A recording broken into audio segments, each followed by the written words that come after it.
All right. Well, welcome to this episode. Excited to share some conversations with my friend Jason here with Speak with People. So, Jason, tell us a little bit about yourself and a little bit about Speak with People.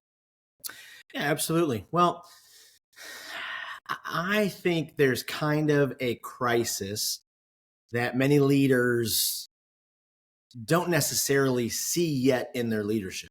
The crisis is every leader is looking for ways to be heard.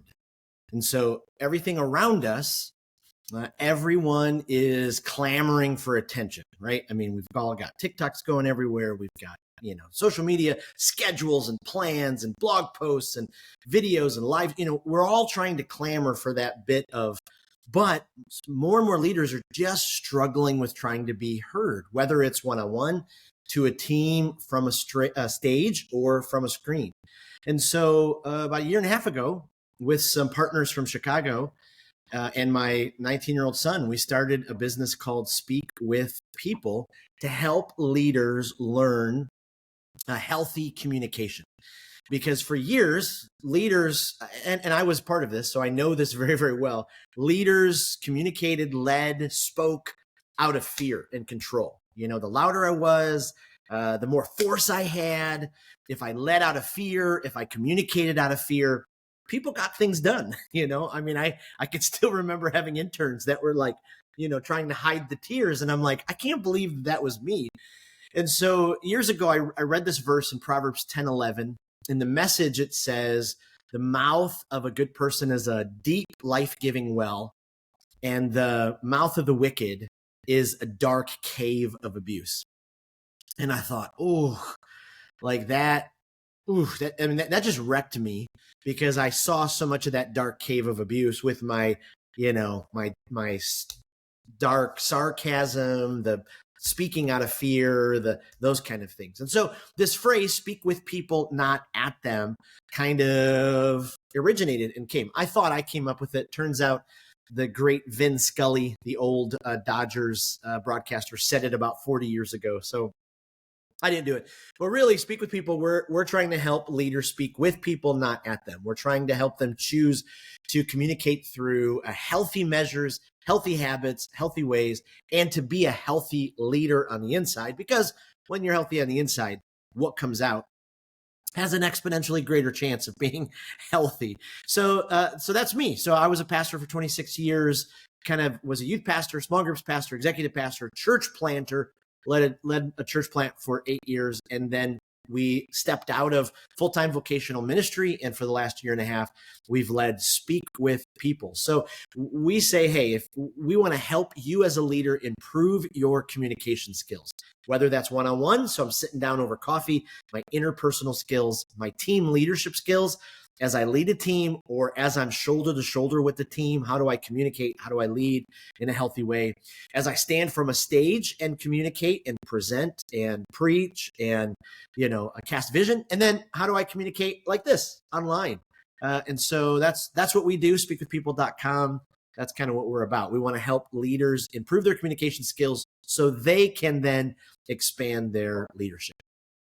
Yeah, I think that's something that I've really appreciated about you, is that it's not just preaching for a 20, 30-minute sermon or giving a workshop talk, but that Speak with People speaking is everyone does it, right? Even the accountant or the small groups director or first impressions, whatever, or even a realtor or a banker, everyone speaks. And so kind of address that, like, why do you say that everyone does speak? Yeah. Well, it's like breathing, right? I mean, we all breathe every single day, but we don't pay attention to our breathing until something, gets into our lungs, until we have something, some type of respiratory thing. And still, sometimes we have a sickness. I think it's the same way with communicating. Like you just said, we communicate all day long. I mean, most of us communicate enough that we could fill a 300-page book at the end of every week. At the end of every week, that's how much we communicate. Now, I know some of us are probably like my father-in-law who, live out in the middle of nowhere. I love him. He's an amazing man, but he lives out in the middle of nowhere, doesn't, maybe says 7 words. But for the most of us, we're all communicating so much, and we don't take all of those words. We take those words for granted. All of those interactions with people, all of those moments where the words are just kind of flowing out of our mouth. Last week, I was doing an assembly in Peoria, Illinois, and I was trying to illustrate to students, middle school students, which, if you've ever done a public school assembly, for years, I spoke primarily for, Christian kid retreats. 80% of the audience, pretty dialed in. They open up their Bibles, they lean in. A middle school assembly with 800 kids. It's you got to be on your game. And just as I went to start, a student in the front row, he put both legs behind his head, and I don't know any communicator in the world that could compete with that. Like 5 rows of kids were just locked in on this kid's flexibility. So it was something. But I'm in this assembly and I'm trying to illustrate, to kids, hey, our communication, it's not just speaking, right? So only 7% of our communication is our words. 7%. That's it. Up to 38% is the tone at which we say it. And then the other 55% is our body language. I mean, it's just unheard of. But that 7% leaves such a mark on people. I mean, you and I, we both have stories of things that have been said to us, or we have said to another human being that we went, oh, I wish I could take that back. Oh, yeah. And it's done years and years and years and years of damage.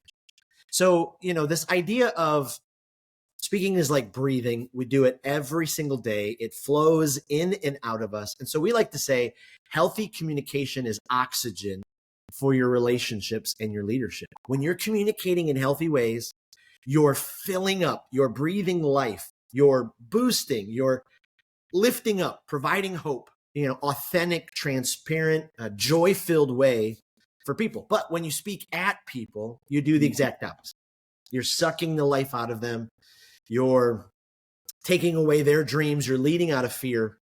Years ago, I was working on an MBA, and they handed us a book in one of the classes, and it was called Primal Leadership by Daniel Goleman. And I've always loved all things Pete Scazzaro with emotionally healthy spirituality and emotionally healthy church and all, So I've always kind of been attuned to the inner world, going way back to Gordon MacDonald's book, right? Like, way back when. Now I'm dating myself. But I start reading this Primal Leadership book, and it's all about how for years and years and years, leaders led out of control and fear, right? The workplace, even churches, were known as these places where, hey, if it's not done in an excellent way, I'm going to kind of shred you apart, and And so Daniel Goleman has all this research about how if you flip that around and you actually tap into people's positive emotions with your leadership and your communication, A, their morale goes through the roof. B, they stick around with their jobs and their families and their things. And then C, their productivity soars, because when people are, having life breathed into them, when they're empowered, when they're led in healthy ways, I mean, it's just amazing what happens. So we spend a lot of time and speak with people trying to address and figure out how to help leaders be healthy and authentic leaders. And so we spend a lot of time. We've written this thing called The Pathway. And so for us, it's a step-by-step guide to experiencing personal life change and experiencing life change with the people you communicate to. And so there's 8 steps. And as you walk through these steps, step number 1 is to assess and prioritize your health. And, what I love about you is I follow you on social media, and I feel like I get some of the calories burned from the many, many, many, many miles that you run, because I'm cheering you on, right? And I love it. And in a past life, before I was missing a disc and bulging discs and all that, I loved running. I miss running. But a lot of times leaders, when we think of health, we only think of our physical health. But there's our emotional, our mental, our relational, our financial. I mean, it goes on and on. So we want to help leaders be whole, be holistically healthy.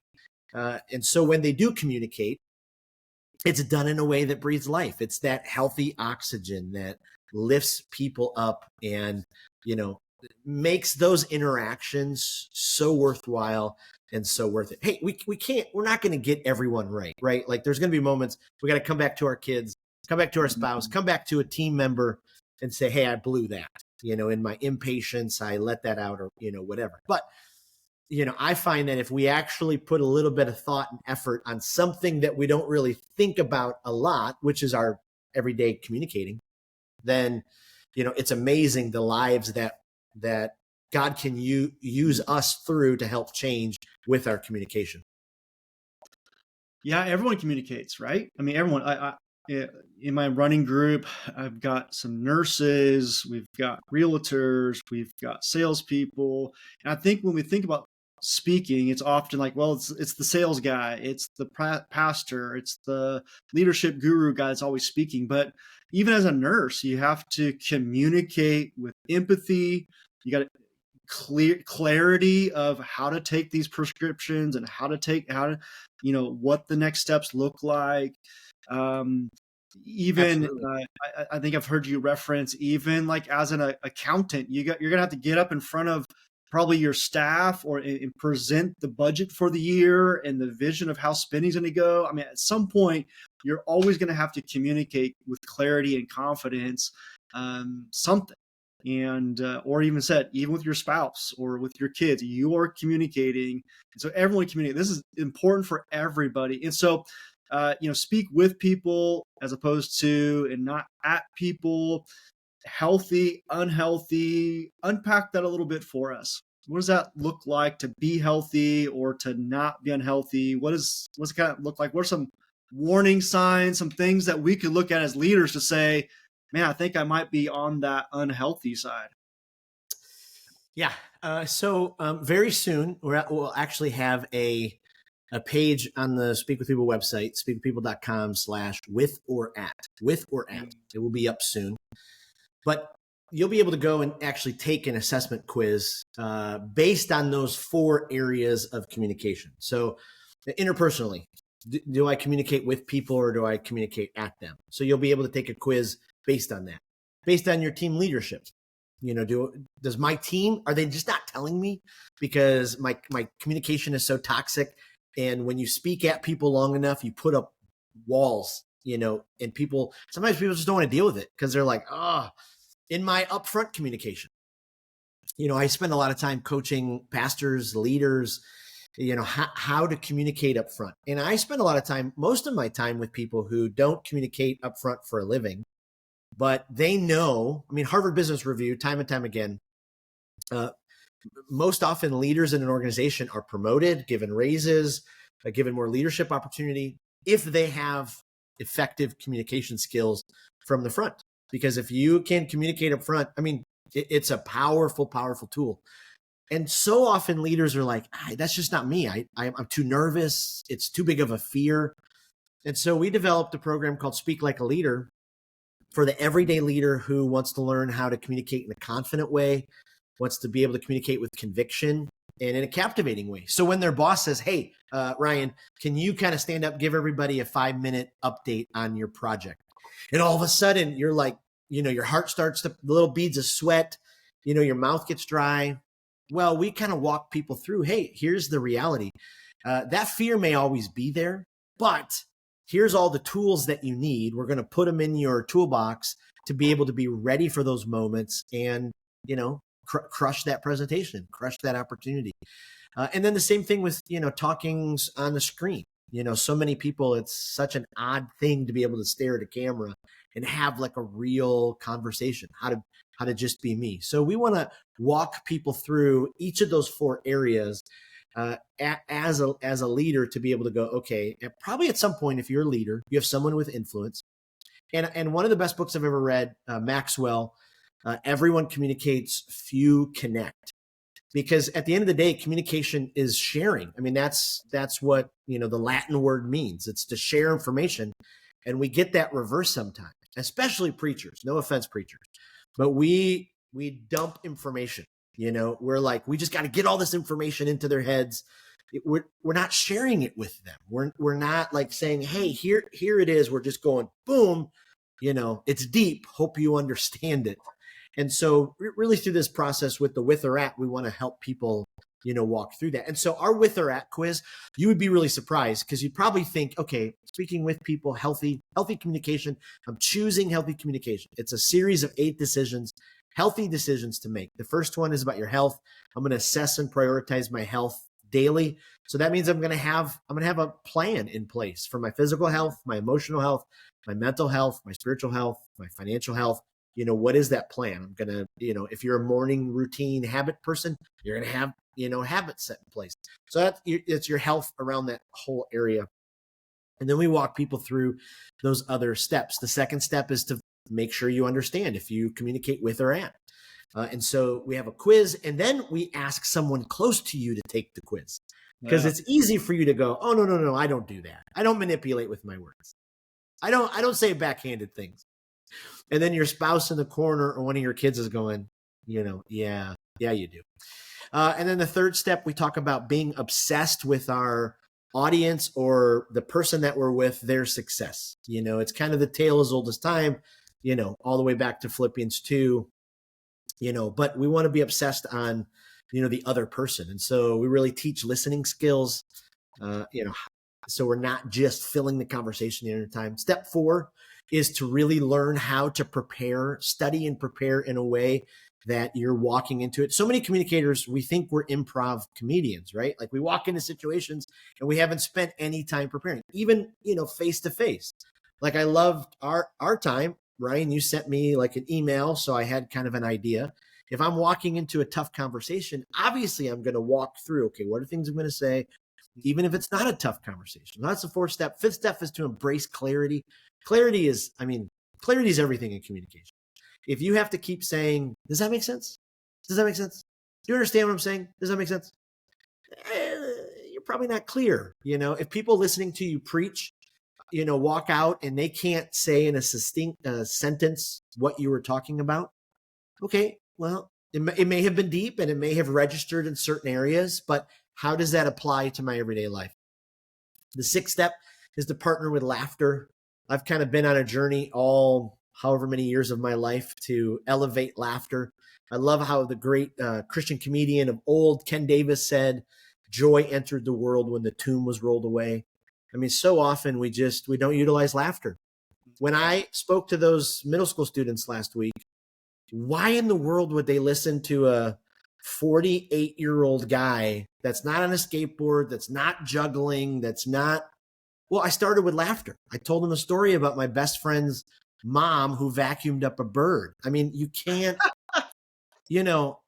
come back from that. Kids, they laughed with me. And so it kind of tore down some walls and they're able to lean in. And then the 7th step is to really learn how to tell stories. So many of us, I got a funny story to tell you. And then we dive in. You're going to love the story. No. Paint a picture. When I was in the 8th grade, my best friend had it upstairs.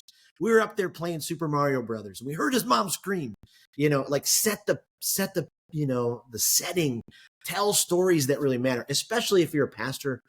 So often we get into this tale of like just telling stories that don't have anything to do with the primary text that we're teaching. Everything's got to be birthed from the primary text. Like it's all, if it doesn't fit, it doesn't fit. Leave it for next time. And then the 8th step is to just craft the entire experience. So you've got to learn, if it's interpersonal skills, I got to learn what my body's saying because it's 55%. If I sit like this and I talk to you like this, that says something. If I keep doing this the entire time, that says something. Yeah. When I'm in a team meeting and I'm communicating by just keeping my head down, that communicate. If I'm speaking on stage and I'm walking back and forth, it communicates something. So you've got to learn how to use your body. You got to learn how to use your voice as an instrument. So we go into all of that. So there's a lot of rundown for that, but that's what we call the pathway. We walk leaders through that healthy approach to it in each of those areas. So they become a well-rounded, holistically healthy, authentic communicator. So good. Can you give us just real quick, two, three, just I know you've kind of sprinkled some things throughout our conversation here, but real quick, just two or three speaking tips that somebody could apply at any level on stage, interpersonal, one-on-one, just two or three tips real quick that can help us improve our speaking. Absolutely. I'll give you a couple, especially if you're standing on a stage and communicating.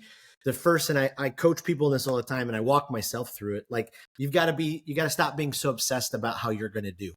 That was me for years. Are they going to laugh? Are they going to like my story? Is it going to make sense? Is that person going to tell enough? Stop being so obsessed on you and be obsessed on your audience. I volunteer at my church as a small group leader, 10th grade boys small group leader. I talk to our youth pastors about this all the time. I think, it's so important. Instead of worrying about how I'm going to do, be so obsessed about what our audience is facing, and address those problems and bring the solutions. When I put all of that mental focus on them, it's amazing how much more relaxed I am, how much freer I am, and I could just be me when I communicate. So that'd be the first one. Two, figure out your system for being clear. I mean, clarity is king, especially in 2024, right? Videos are getting shorter, attention spans are shorter. And I love how, Donald Miller talks so much about story, but the human brain is wired for story and it's wired for clarity. And so as soon as someone starts to hear you speak, they're trying to put everything together. So for me, it's been the same pattern for 28 years that I've been communicating up front. There's some type of hook in the beginning.